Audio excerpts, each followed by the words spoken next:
Okay, so today we continue our study of duality theory for normed spaces, and we are going to discuss annihilators and pre-annihilators.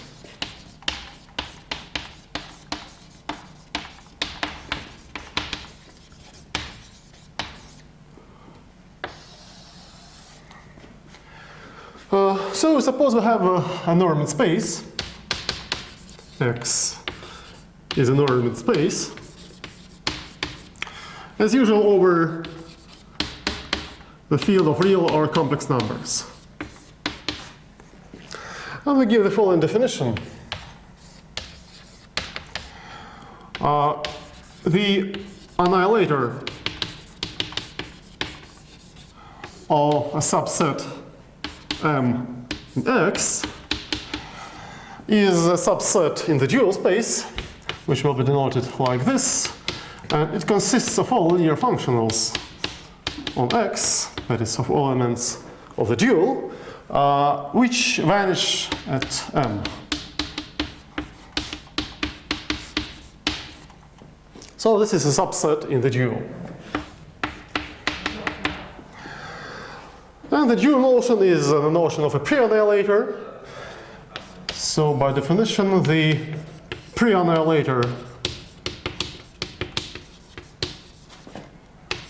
of a subset N of the dual is a subset in a space X, which will be denoted like this. And it consists of all points X in X, such that each functional from M vanishes at X. So this is subset in X. So in Russian we say respectively annullator и преданнулятор. Annihilators and pre-annihilators are closely related to orthogonal complements. So let's make the following simple observation. Observation 1. If H is a Hilbert space,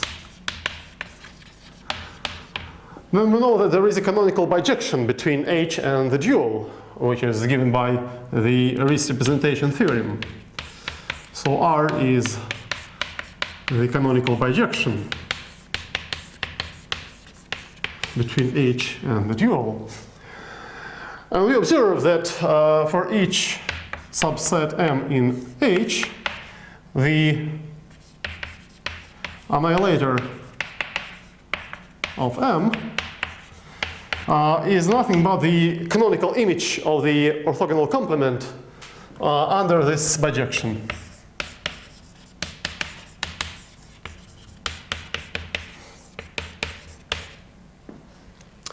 And similarly, for each subset N in the dual, H star, the pre-annihilator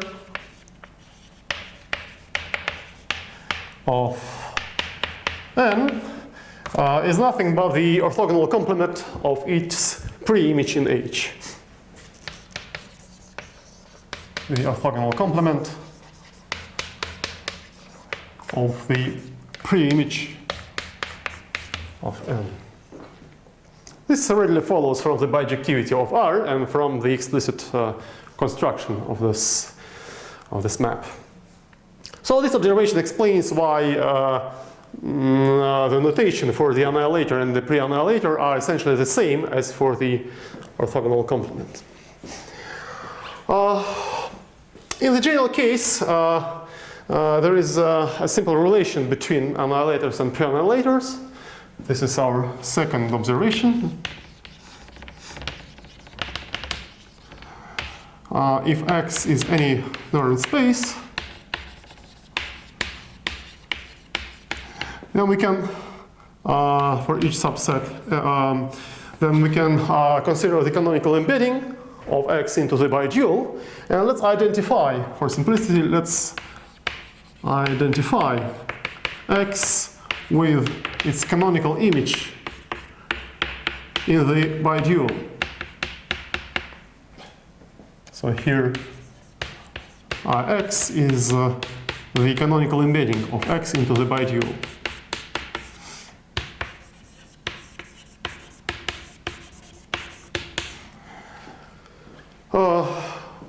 Then, if we take a set n in x star, then the pre-annihilator of n equals the intersection of the annihilator with x.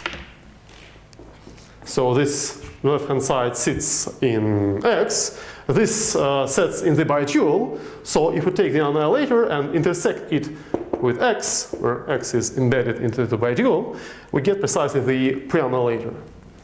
This is more or less immediate from the definition of the canonical embedding and from the definition of the annihilator.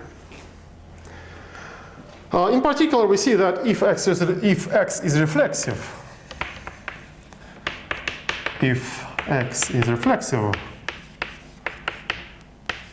which means that the canonical embedding is an isomorphism, then the annihilator and the pre-annihilator are the same.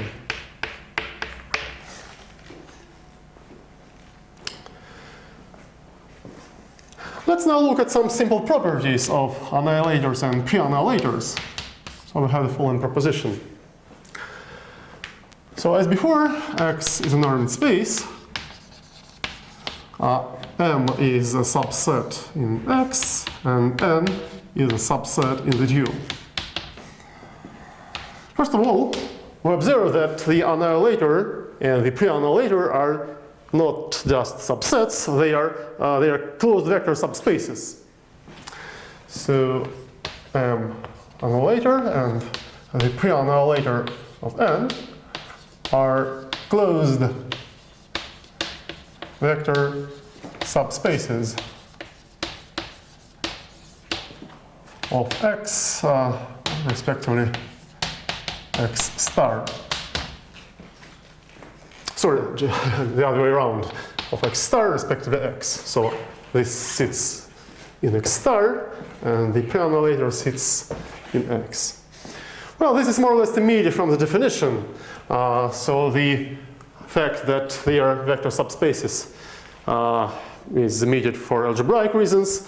And why are they closed? Well, if we look at the annihilator, if we imagine that we have a sequence like Fn in the annihilator which converges to F, well, the convergence in X star obviously implies the pointwise convergence.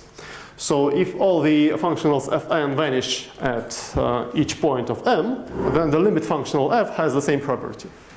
This means that it implies that M annihilator is closed. And the pre-annihilator, well, the pre-annihilator is nothing but the intersection of the kernels. The intersection of the kernels of all functionals in N. And the kernel of a continuous functional is closed. So they are closed vector subspaces. Next,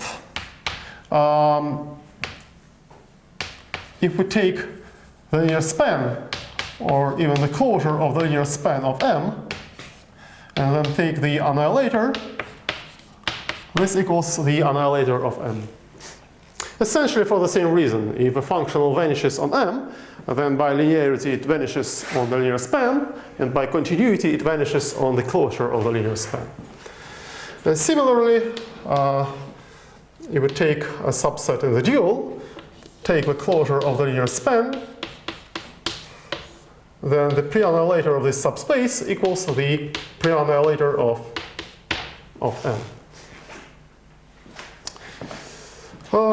Next, if we take the zero subspace in X, then the annihilator of 0 is X star, the annihilator of X is 0, and dually the pre-annihilator of 0 is X, and the pre-annihilator of X star is 0.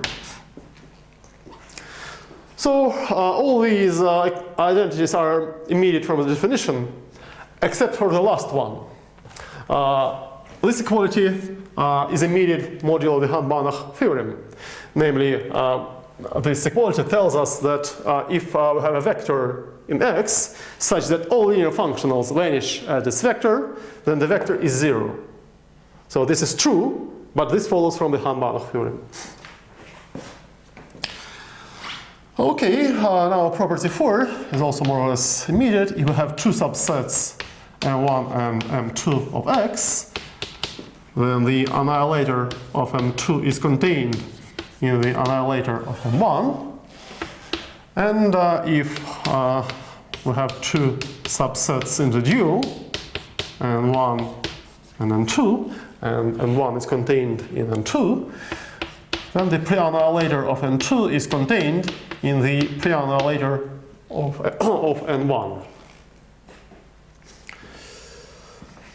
And finally, property 5.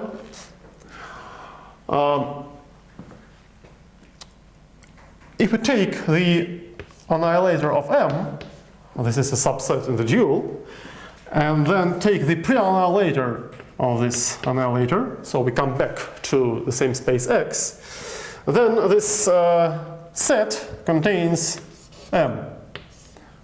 This is clear from the definition. But since the right-hand side is a closed vector subspace, it also contains the closure of the linear span of M. And dually, property 6, the closure of the linear span of M is contained in the annihilator of the pre-annihilator.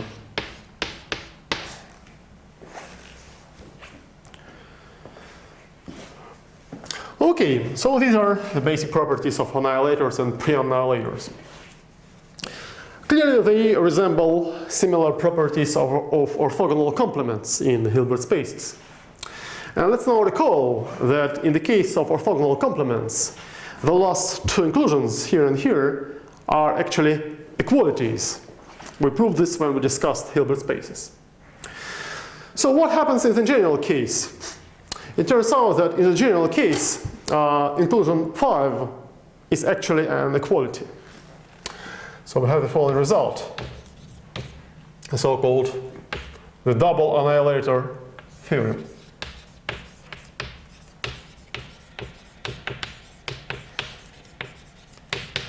So if X is an ordered space, then for each subset M of X, the closure of the linear span of M equals the pre-annihilator of the annihilator of M.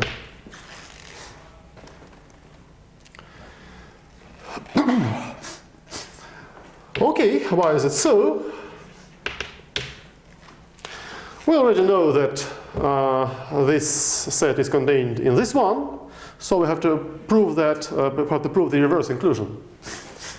So suppose that X is an element of X, which is not contained in the closure of the linear span of M. So we want to show that X is not contained in the pre-annihilator of the annihilator. So we recall a corollary from the Hahn-Banach theorem, which states that if we have a closed vector subspace of a normal space, and a vector which is not in this closed subspace, we can always find a linear functional which vanishes on the subspace and which doesn't vanish at X.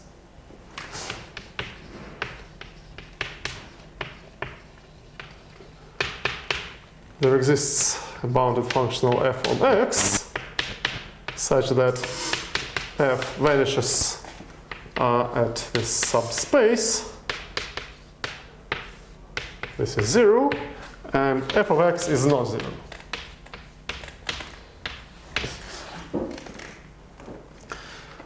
So what does it mean?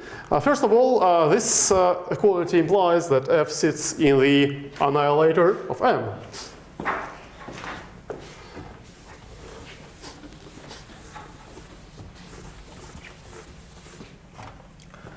So this implies that f sits in the annihilator of M. And now, since f doesn't vanish at x, we see that x is not in the pre-annihilator of the annihilator.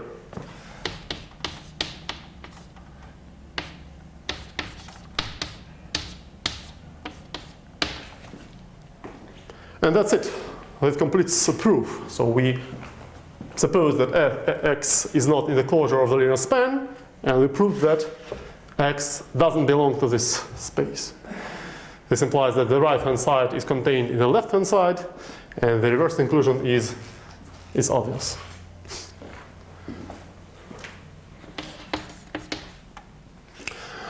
Let's now look at some corollaries. First, corollary 1. If X is a reflexive Banach space, then for each subset n in the dual, the closure of the linear span of n equals the annihilator of the pre-annihilator of n. Well, this is immediate from the previous result. Since x is reflexive, we can simply interchange the roles of x and x star, and we get this formula. However, for non-reflexive spaces, this formula fails. So in general, we have this inclusion, but it can be strict.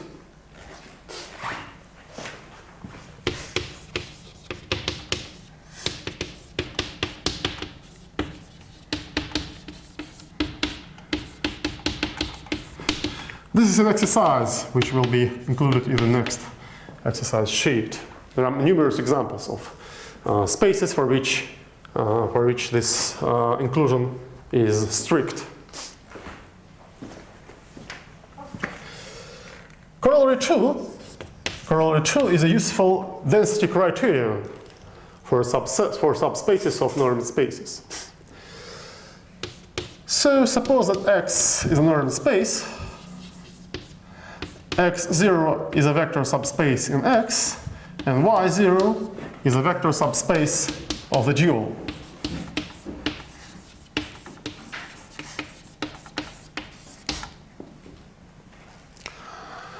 First, I claim that X0 is dense in X, if and only if the annihilator of X0 is trivial.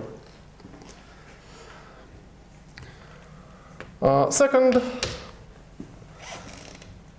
if Y0 is dense in X star, then the pre-annihilator is 0. And finally, if X is reflexive,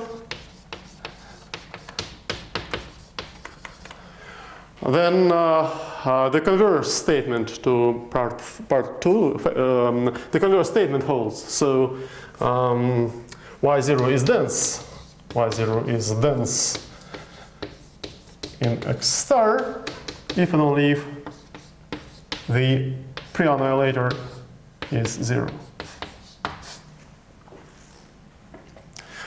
Well, why is it so? This part 1 is a simple corollary from our previous results. Namely, first of all, it's clear that if X0 is dense in X, then the annihilator of X0 is the same as the annihilator of X, for example, because of part 2.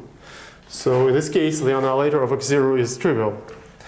And to get the right to left implication, we apply the double annihilator theorem. Namely, if this is 0, then the pre-annihilator of this is X. But the pre-annihilator of this is the closure of X0. So the closure of X0 is X.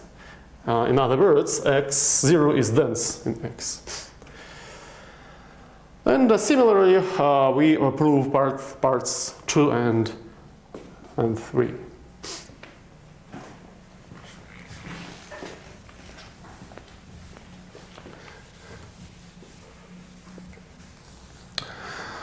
Let's now look at some relations between properties of operators and their dual operators. So we have the following proposition. Suppose that x and y are normal spaces, and T is a bounded operator, a bounded linear operator from x to y. First of all, I claim that the kernel of the dual operator, T star, equals the annihilator of the image of T. Second, the closure of the image of T equals the pre-annihilator of the kernel of T star. Property 3, the kernel of T equals the pre-annihilator of the image of T star. This is dual of Formula 1. Property 4, the closure of the image of T star is contained in the annihilator of the kernel of T.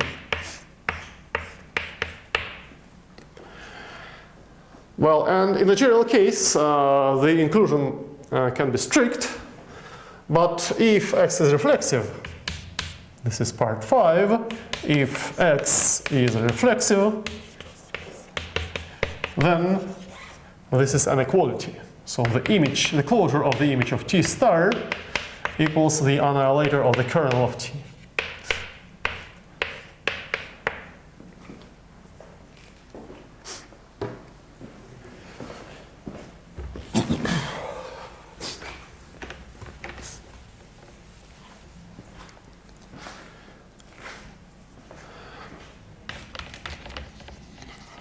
Well, let's prove this result.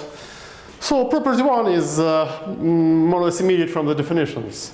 So f is in the kernel of T star if and only if T star of f is 0.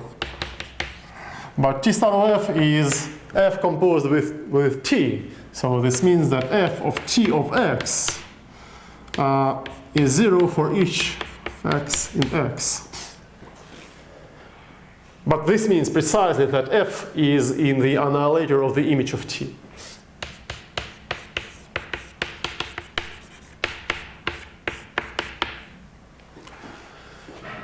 Okay, so this proves part 1. Part 2 follows from 1.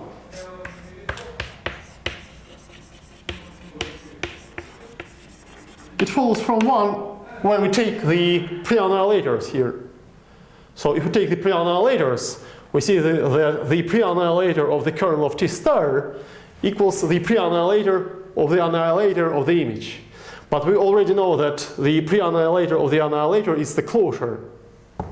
So the closure of the image equals the pre-annihilator of the kernel. Okay, now part 3.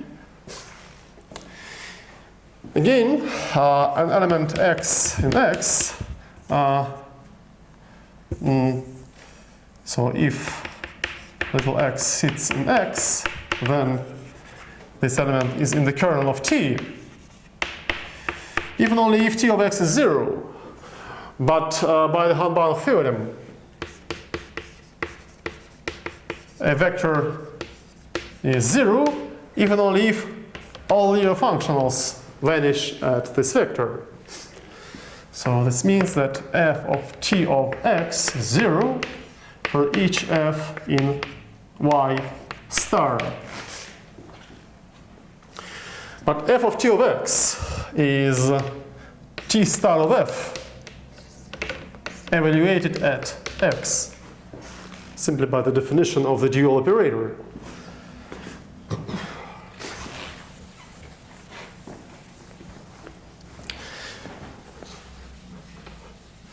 And so the condition that all functionals of this form vanish at x means precisely that X sits in the pre-annihilator of the image of T star.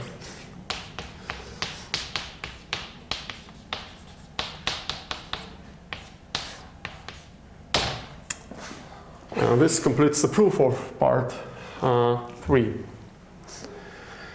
And now parts 4 and 5 follow from 3 modulo our previous results. 4 and 5 follow from 3.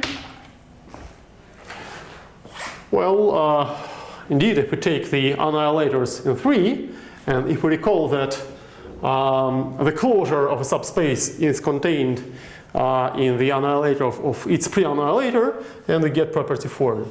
And if space X is reflexive, then the closure of a subspace is the same as the annihilator of its pre-annihilator. And we get this equality.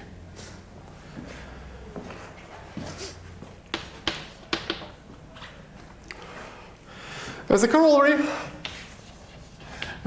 we get a nice duality between injective operators and operators with dense images. So suppose that X and Y are norm spaces, and T is a bounded operator from X to Y.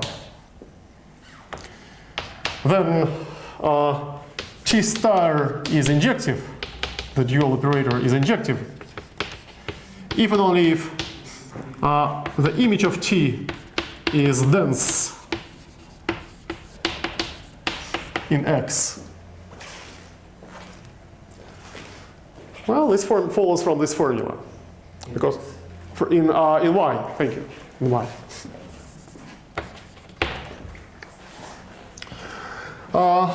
This follows from this formula because we know that a subspace is dense if and only if its annihilator is trivial. So the image of T is dense if and only if this is trivial, that is, the kernel of T star is trivial. Property 2, if the image of T star is dense in X star, then T is injective.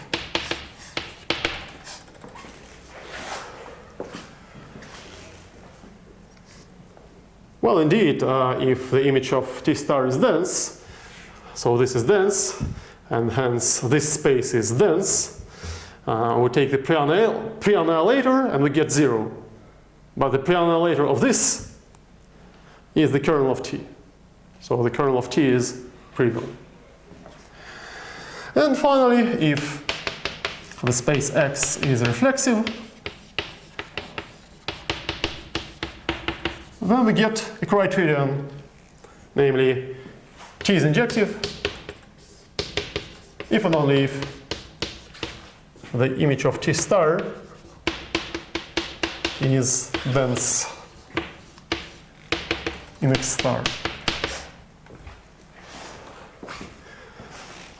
And this follows from this formula. So if T is injective, then the kernel is trivial, and the annihilator of the kernel is X star, and this means that the image of T star is dense.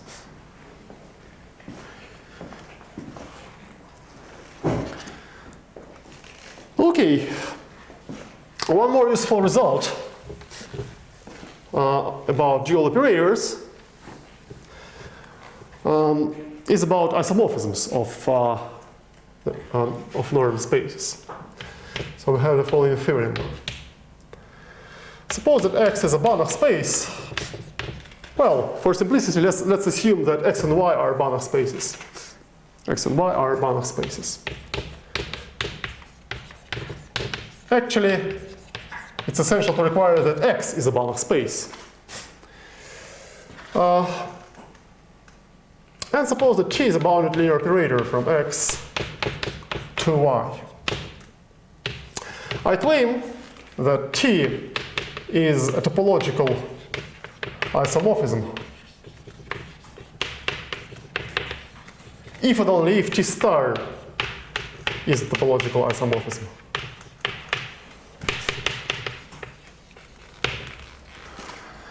And similarly, T is an isometric isomorphism.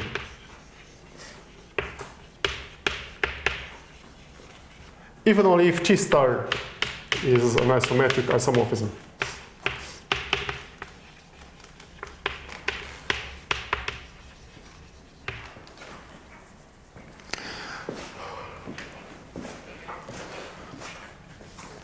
Well, actually, this result was announced a few lectures ago.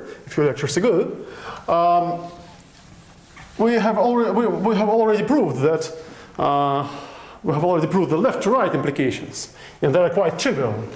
So the dual of an isomorphism, the dual of a topological isomorphism is a topological isomorphism, and the dual of an isometric isomorphism is an isometric isomorphism. So we already know the left-to-right implications, and now let's prove the converse implications. I prove part 1. The proof of part 2 is absolutely identical. So I will prove the right to left implication in part 1. So if T star is a topological isomorphism, then the dual map, that is T double star, is also a topological isomorphism.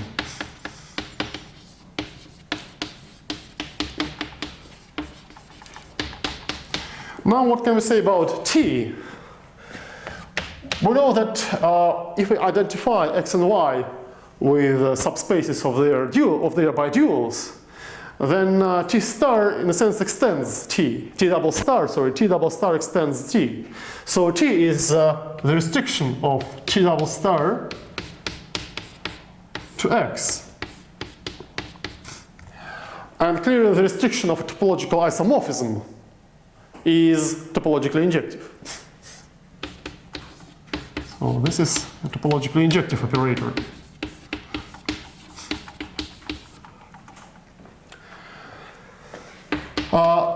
This implies that the image of T, what can we say about the image of T?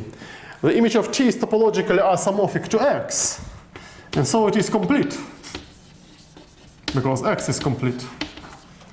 But a complete subspace is always closed. So this implies that the image of T is closed in Y. On the other hand, we know that the kernel of T star is trivial. The kernel of T star is trivial. And if we apply our previous result here, we conclude that the image of T is dense in Y. The image of T is dense in Y. Well, so the image of T is closed and dense. This means that the image of T is Y. And so our operator T is topologically injective and surjective. But this means that it is a topological isomorphism.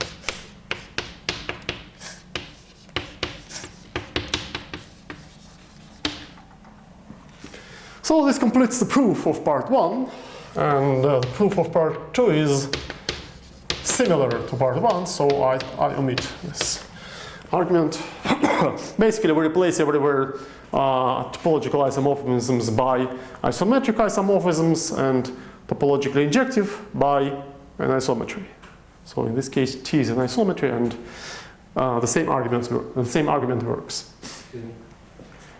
So at the beginning you said that X is a Banach space, and then you added okay, let Y also be a Banach space. Of course, because if you assume that X is a Banach space, then well, if Y is not a Banach space, then both 1 and 2, T cannot be a topological isomorphism. So of course it's enough to require that X is a Banach space, but it is not a generalization. So that's why we require from the very beginning that both X and Y are Banach spaces. Okay. Well, probably that's all I wanted to tell you about duality. Now let's discuss something maybe even more important. The classical functional analysis is based on three fundamental principles, on three important theorems. And the first fundamental principle is the Hahn-Banach theorem, which you already know about. So our next goal is to discuss the other two principles, namely the Banach-Steinhaus theorem, which is also called the uniform boundedness principle, and the open mapping theorem. We start with a preliminary step, and we discuss variables in Banach spaces.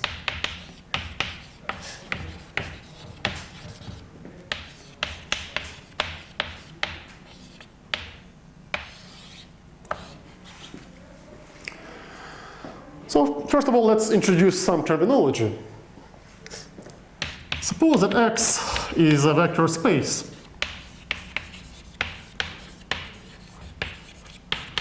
As usual, over the field of real numbers or over the complex numbers. Just a vector space. So at this point, we don't assume that X is normed. And we give the following definition. If we have a subset B of X, then we say that B is, and actually we will have three definitions. So definition one, we'll say that B is absorbing if for each element in X there is a positive constant C such that X belongs to lambda B if lambda is big enough. If the modulus of lambda is bigger than C. So geometrically, this means that each X will be in B after we blow it up. In Russian, absorbing is поглощающее множество. Definition 2, we say that B is circled or balanced, circled or balanced, if for each lambda in K, such that the modulus of lambda is less than or equal to 1, we have the following conclusion. So B is circled if it is stable under multiplication by numbers of modulus less than or equal to 1. In Russian, circled is закругленное, balanced is уравновешенное. So these are synonyms, but geometrically the word balanced better adapted to the real case, because in this case lambda is just a number in the closed interval from -1 to 1, and the word circled is better adapted to the complex case, because in this case lambda runs over the closed disk of radius 1. And property 3, definition 3, we say that B is absolutely convex. Absolutely convex. In Russian, абсолютно выпуклая. If for each pair of elements lambda and y, for each pair of elements x and y in B, and for each numbers lambda and mu, such that lambda and mu satisfy the following condition, then your combination lambda x plus mu y sits in B.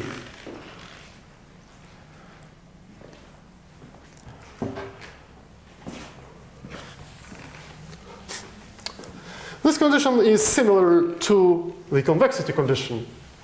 So the convexity corresponds to the case where lambda and mu are positive, and their sum is exactly 1.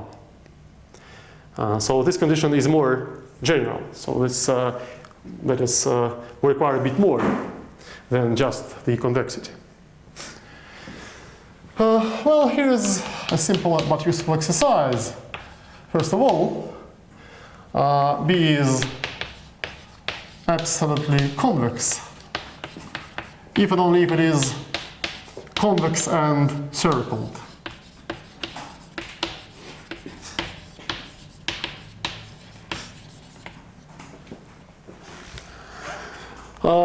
And second, let's suppose that B is circled. So for circled sets, definition 1 can be simplified. Namely, in this case, B is absorbing if and only if we have the following equality, or even we can take only natural numbers.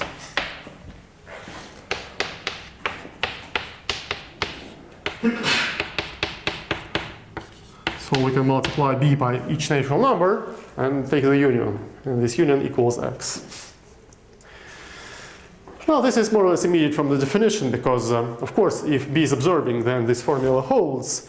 But on the other hand, if this formula holds, and if sits in NB, then because B is circled, we see that X will be in lambda B whenever lambda is bigger than n. The modulus of lambda is bigger than n. So for absorbing sets, this is the most convenient definition. Sorry, for circled sets, this is the most convenient definition of the absorbing property. Excuse me. In definition 1, we first fix X, and then we choose constant C. Of course. Yes, of course C depends on X. Otherwise this essentially means that B is the whole of X. Of course C depends on X. Okay, so so far these definitions are purely geometric. Let's now, from now on, we suppose that X is a normed space. So let X be a normed space.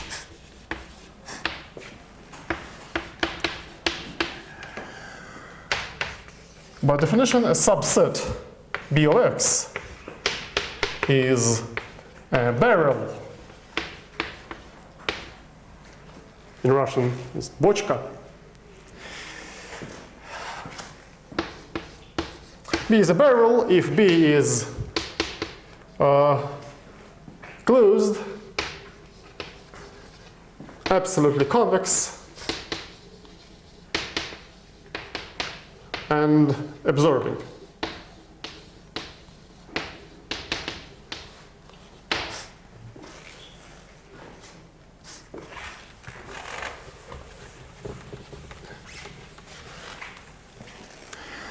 Here's a typical example.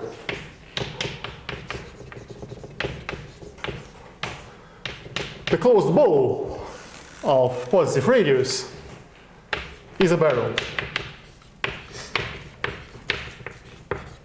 The closed bowl centered at 0 of positive radius is a barrel. It is closed, absolutely convex, and absorbing. We take an arbitrary element and multiply the ball by a sufficiently large number, and then it will eat our element. So it is absorbing. In fact, this example is typical because we will now see that for Banach spaces, each barrel necessarily contains a suitable closed ball centered at 0. This is a so-called barrel lemma. If X is a Banach space,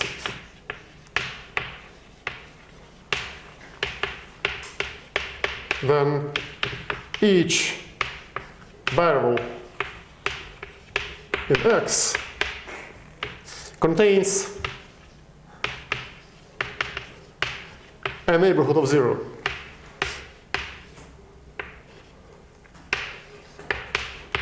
In other words, it contains a ball of some positive radius.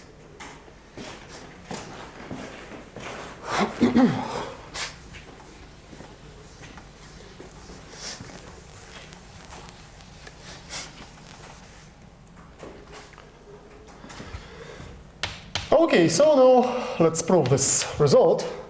We suppose that B is a barrel.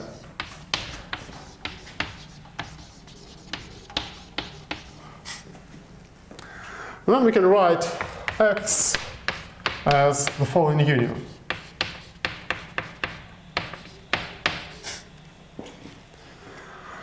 Also, since B is closed, and since the multiplication by n is obviously a homeomorphism of X onto itself, we see that NB is closed for each n.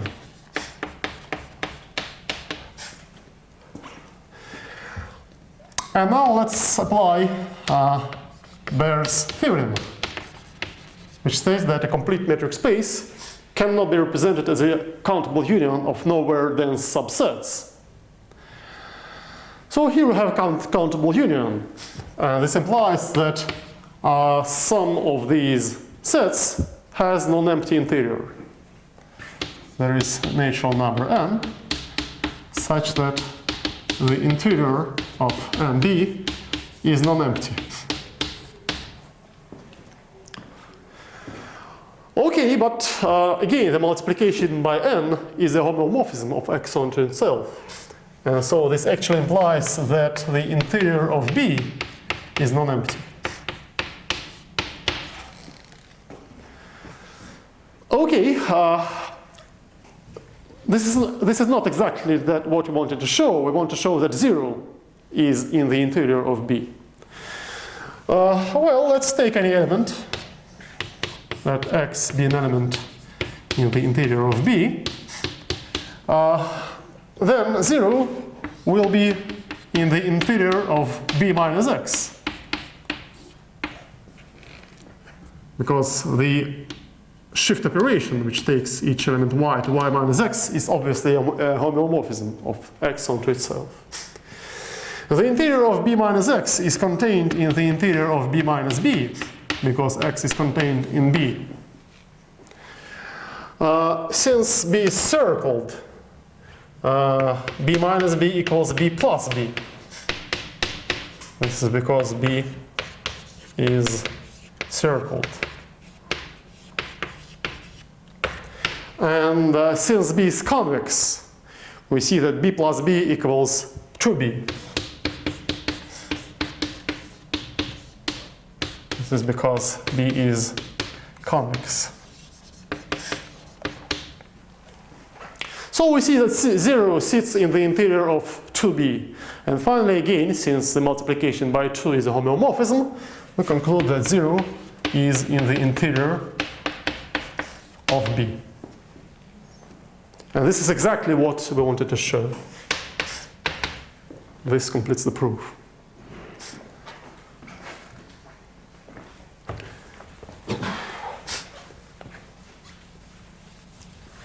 So this is our preliminary tool.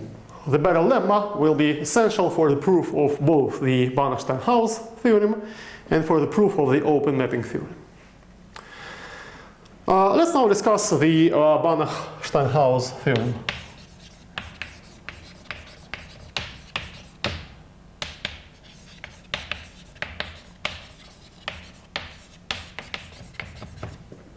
So another name is the uniform boundedness principle.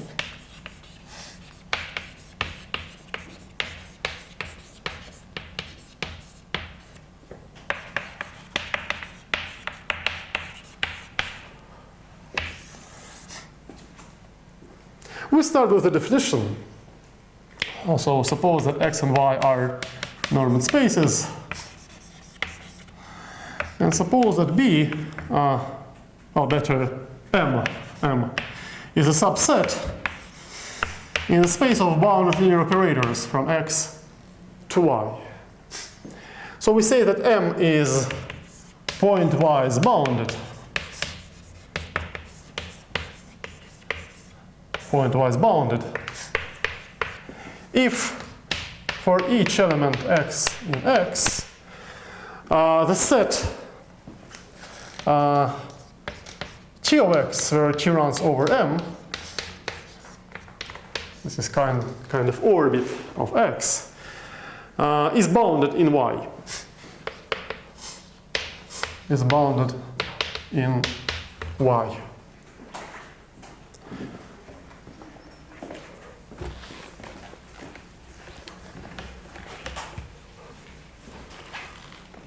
So equivalently, this can be written as follows. For each x, the following supremum taken over M is finite.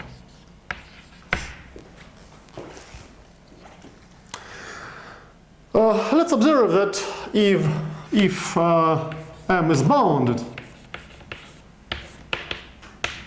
if M is bounded as a subset of B of xy,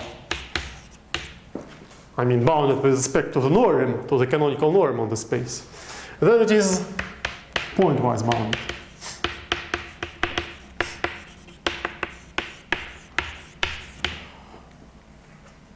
That is very easy.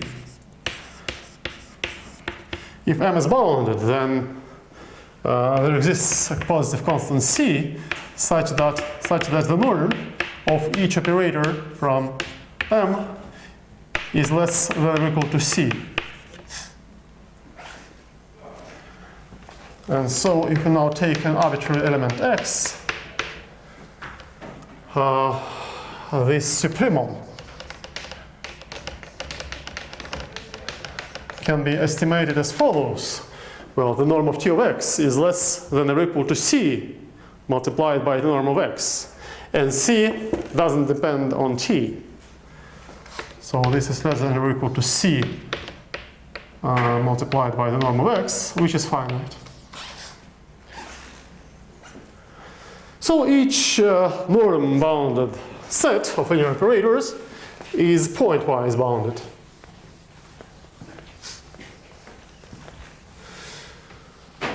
The Banach-Steinhaus theorem says that if X is a Banach space, then the converse is also true.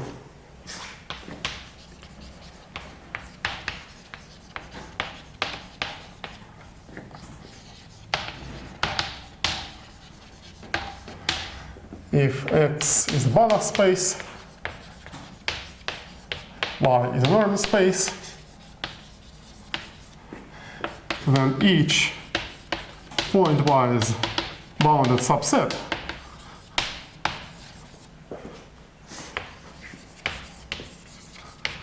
of B of xy is bounded.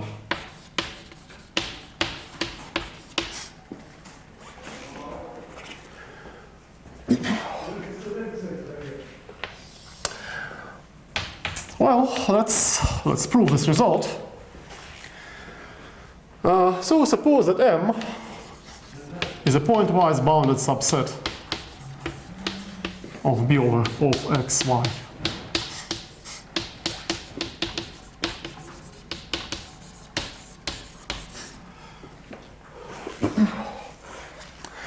And let's introduce the following subset of X. Let's denote by B the intersections, the intersection of the images, of the pre-images, of the pre-images of the closed unit ball, where the intersection is taken over all operators from M.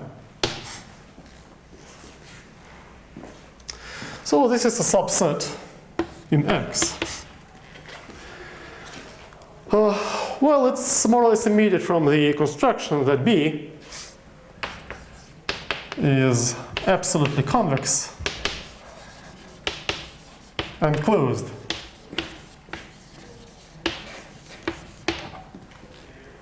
Well, it is absolutely convex because the ball is absolutely convex, the preimage of an absolutely convex set under a linear operator is absolutely convex, and the intersection of any family of absolutely convex sets is absolutely convex. And since T is continuous, so the preimage of a closed set is closed, and the intersection of closed sets is also closed. So B is closed. I claim that B is a barrel.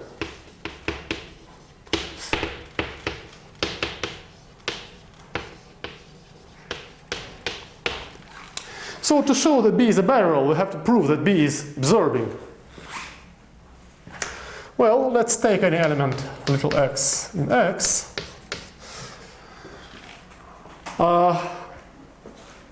We know that M is pointwise bounded. So there exists a constant C, positive constant C, such that the norm of T of x is less than or equal to C for each T in M. Well, this is true because M is pointwise bounded. If we now divide x by C, then the image of this vector will be in the closed unit ball. So T applied to x divided by C is less than or equal to 1. So in other words, this vector sits in the preimage of the closed unit ball. And this holds for each T in M.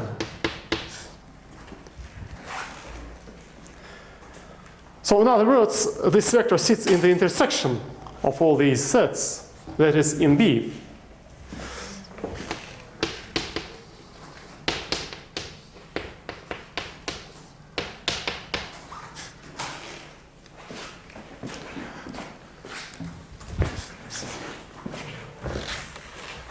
In other words, x sits in C multiplied by B.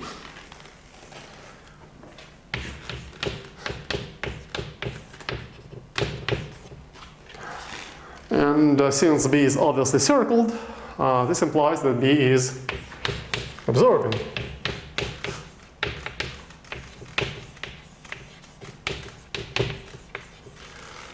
So it is a barrel. B is a barrel in X. Okay, now X is a Banach space by assumption. So we can apply the barrel lemma. So by the barrel lemma, there is a positive epsilon such that the ball, for convenience we take the closed ball of radius epsilon is contained in B. What does that mean? This means that if you take an arbitrary operator T in M, then T takes the closed ball of radius epsilon to the closed ball of radius 1. Or equivalently,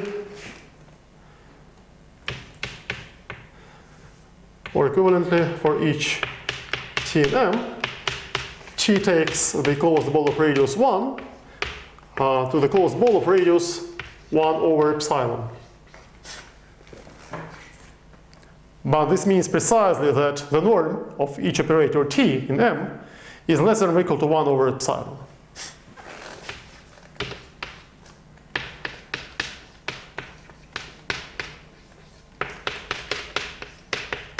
And this completes the proof. This means precisely that M is bounded.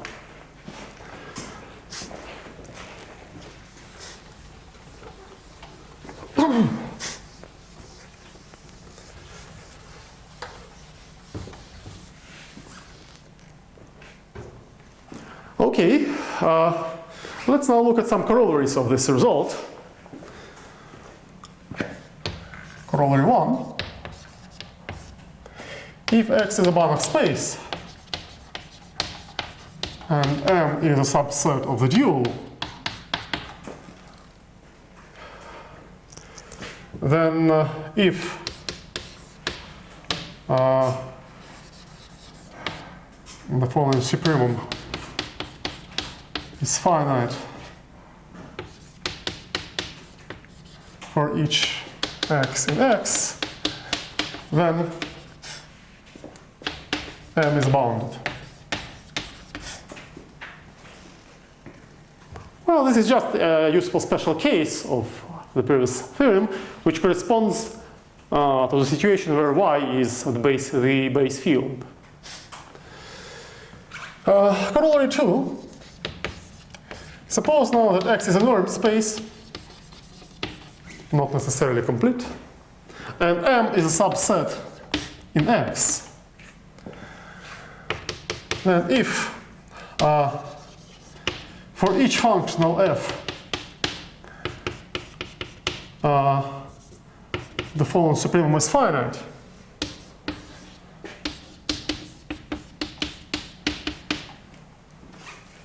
in other words, if all bounded functionals take M to a bounded set in K,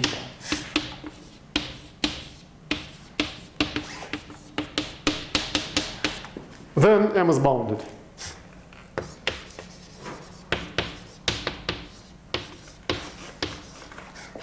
Then M is bounded. Well, why is it so? To prove this result, we apply corollary 2, but no, of course not to M, but to the canonical image of M in the bidual.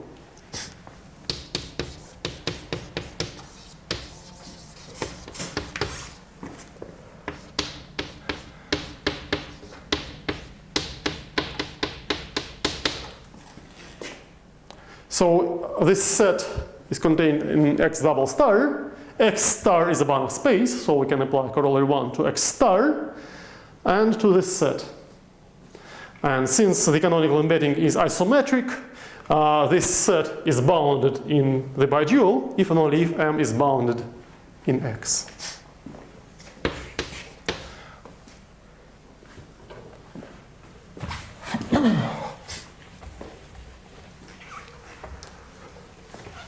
We can now slightly generalize the uniform boundedness principle in the following way.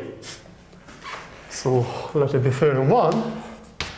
And so now we have theorem 2. Theorem 2. Suppose that X is a Banach space, Y is a normed space,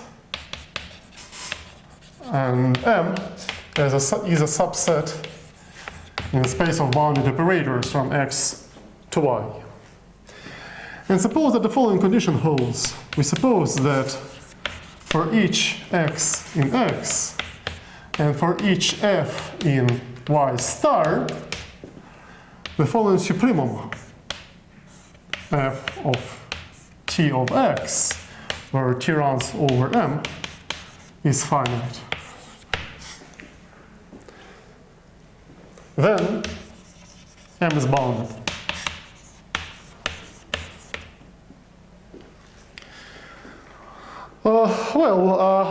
Formally it looks stronger than theorem 1, because if T is pointwise bounded, then it clearly satisfies this condition. So this can be estimated as the norm of F multiplied by the norm of T of X. But actually theorem 2 is equivalent to theorem 1. To prove it, we simply combine theorem 1 and corollary 2. So more exactly, if we first fix little x and apply corollary 2 to the set of all elements of the form T of X, where X is fixed and T runs over M, then corollary 2 implies that this set, the set of all elements of the form T of X, is bounded. In other words, M is pointwise bounded. And now we apply theorem 1, and we get that M is bounded.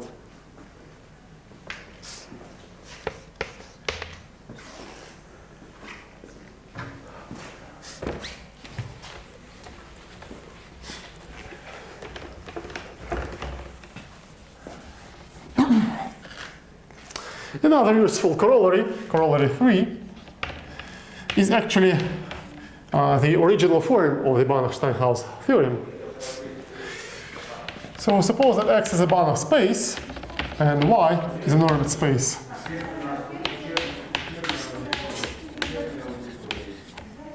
And suppose we have a sequence, Tn. Let Tn be a sequence of bounded operators from X to Y, such that for each X there exists a pointwise limit. There exists a limit of Tn of X as n goes to infinity. I claim that this pointwise limit is a bounded operator. First of all, I claim that the sequence is norm-bounded, and there exists a bounded operator t from x to y, such that Tn of x converges to T of x for each x.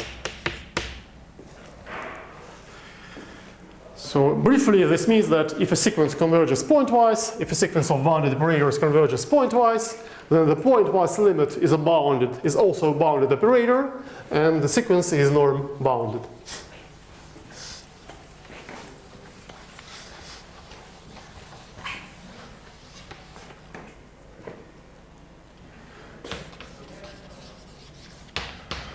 Well, to prove this result, so for each x there exists such a limit, and we can introduce a map. So we let T of x denote the pointwise limit of Tn of x.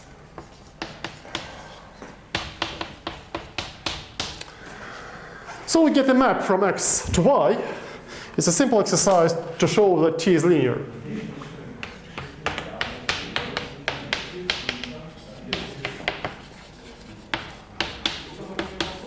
This is a simple exercise to show that the pointwise limit of linear operators is a linear operator. Now, by assumption, for each x in x, the sequence Tn of x is bounded.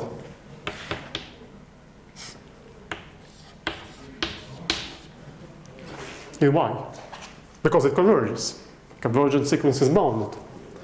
The convergent sequence is bounded. So the sequence Tn is pointwise bounded.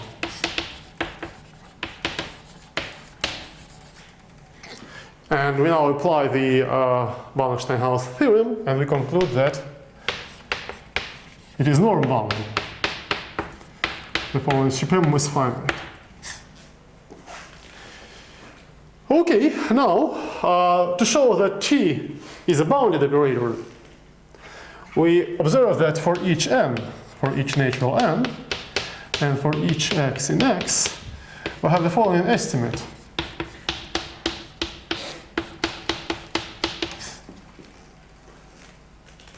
Simply by the definition of C. And now letting n go to infinity, we see that we get the following estimate.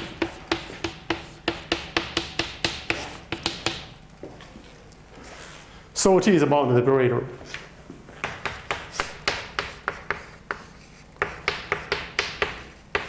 And this completes the proof.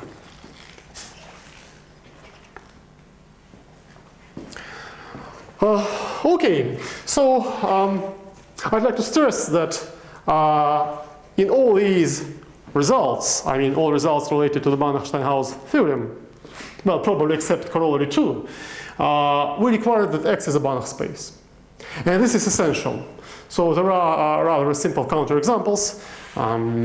This useful exercise, which will be in the next exercise sheet, to show that for incomplete norm spaces, the Banach-Steinhaus theorem and its corollaries fail. So the completeness is essential here.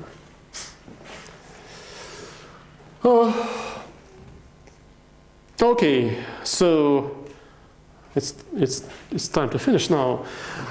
So that's all for today. At the beginning of the next lecture, we discuss the open mapping theorem and deduce some useful corollaries. And after that, we begin to discuss spectral theory, first in Banach algebras, and then for bounded operators on a Banach space. Thank you.